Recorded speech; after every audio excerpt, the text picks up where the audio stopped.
بسم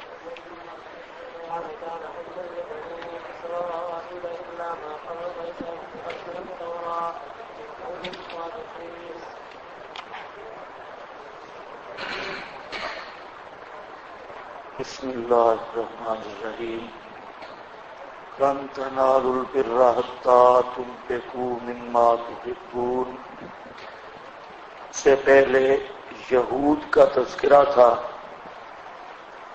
اور انہیں دعوت دی جا رہی تھی. اب یہ آیت بھی ترغیب اسلام علماء اہل کتاب کو اسلام کی ترغیب دینا ہے. لن تنالوا البر، ہرگز نہیں پا سکتے خیر کو، حتیٰ تنفقوا مما تحبون، حتیٰ کہ خرچ کرو، مما اس چیز سے، تحبون جس کو پسند کرتے ہو، جو چیز محبوب ہے. وما تنفقوا من شیء، اور وہ جو تم خرچ کرو کوئی چیز، فإن اللہ بہ علیم، سو اللہ پاک اس چیز کو جاننے والا ہے. اب اس آیت کو سمجھنا ہے. دو چیزیں یہاں پر ہیں. ایک چیز یہ ہے کہ لن تنالوا البر حتى تنفقوا مما تحبون کا مطلب کیا ہے؟ کہ ہرگز نہیں پہنچ سکتے نیکی کو حتیٰ کہ خرچ کرو، مما تحبون اس چیز سے جس کو تم چاہتے ہو، محبوب رکھتے ہو. وما تنفقوا من شیء فإن اللہ بہ علیم، کیا مطلب؟ اس کی کئی توجیحات کی گئی مفسرین نے. یہاں پر بظاہر اشکال یہ ہے کہ محبوب چیز کو خرچ کرنے پر تو ثواب ہوگا، لیکن اگر چیز غیر محبوب ہے تو اس کے خرچ کرنے پر ثواب ہی نہیں. حالانکہ یہ بات طے شدہ ہے کہ اللہ کے ہاں جو چیز بھی اللہ کی راہ میں خرچ کی جائے، محبوب ہو یا غیر محبوب، تو اس پر ثواب ملتا ہے. تو اصل اشکال یہ ہے لن تنالوا البر. ہاں بھئی، اشکال کیا ہوا کہ اس آیت سے معلوم ہوتا ہے کہ محبوب چیز کو اللہ کی راہ میں خرچ کرنے سے تو ثواب ملے گا، اور غیر محبوب کو خرچ کرنے پر بالکل کوئی ثواب نہیں. حالانکہ یہ اصول کے بالکل خلاف ہے. جو چیز بھی خرچ کرو گے ثواب ملتا ہے یا نہیں ملتا؟ پھر لن تنالوا البر حتى تنفقوا مما تحبون کا کیا معنی؟ اس پر سب سے بہترین جو بات کی وہ شاہ عبد القادر رحمہ اللہ ہے، اور کوئی وہاں نہیں پہنچا جہاں شاہ عبد القادر پہنچا ہے. اور دوسرا اشکال بھی ذہن میں رکھو، پھر میں شاہ صاحب کا حاشیہ آپ کو سناتا ہوں. دوسرا اشکال یہ ہے کہ اس کا ماقبل کے ساتھ ربط کیا ہے. بات چل رہی ہے یہودیوں کے ساتھ، اور اللہ فرماتے ہیں لن تنالوا البر حتى تنفقوا مما تحبون. تو ماقبل کے ساتھ کوئی جوڑ اور ربط نہیں بن رہا. بات تو یہودیوں کو دعوت دی جا رہی ہے اور کہا جا رہا ہے جب تک محبوب چیز کو خرچ نہیں کرو گے تو خیر کو نہیں پہنچ سکتے. تو یہ دوسرا اشکال ہے.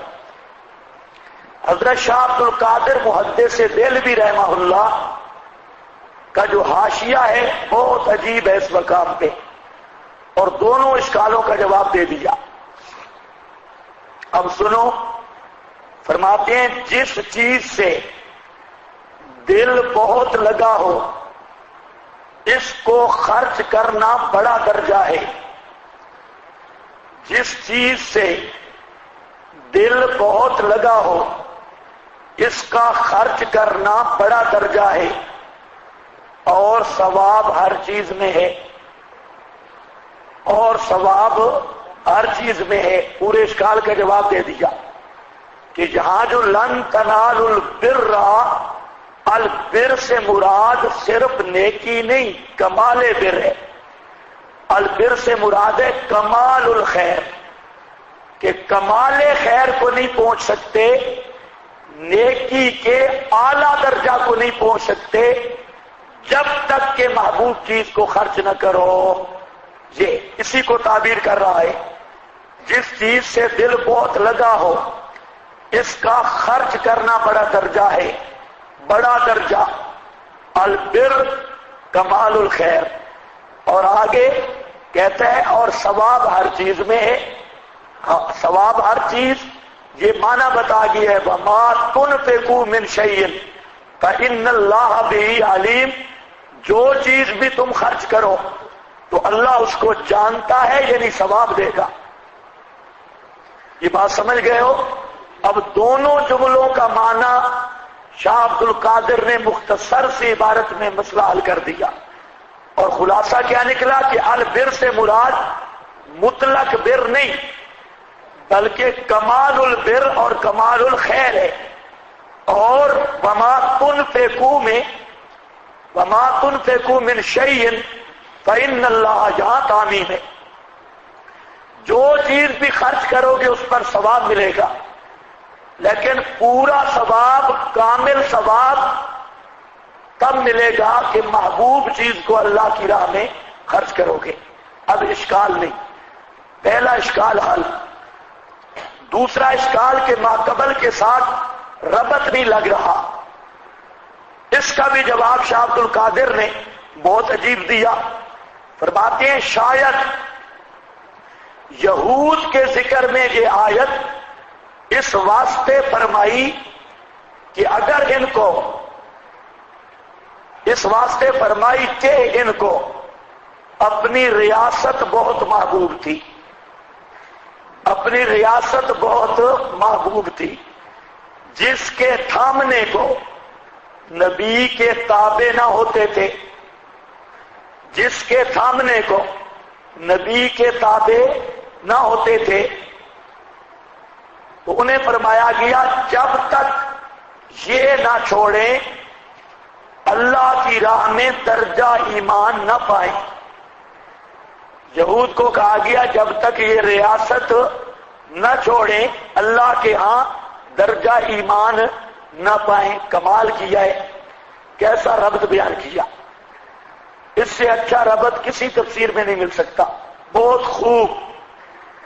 ہاں بھائی، شاید یہود کے ذکر میں یہ آیت اس واسطے فرمائی کہ ان کو اپنی ریاست بہت محبوب تھی، یہودیوں کو اپنی ریاست بہت محبوب تھی، جس کے تھامنے کو نبی کے تابع نہ ہوتے تھے.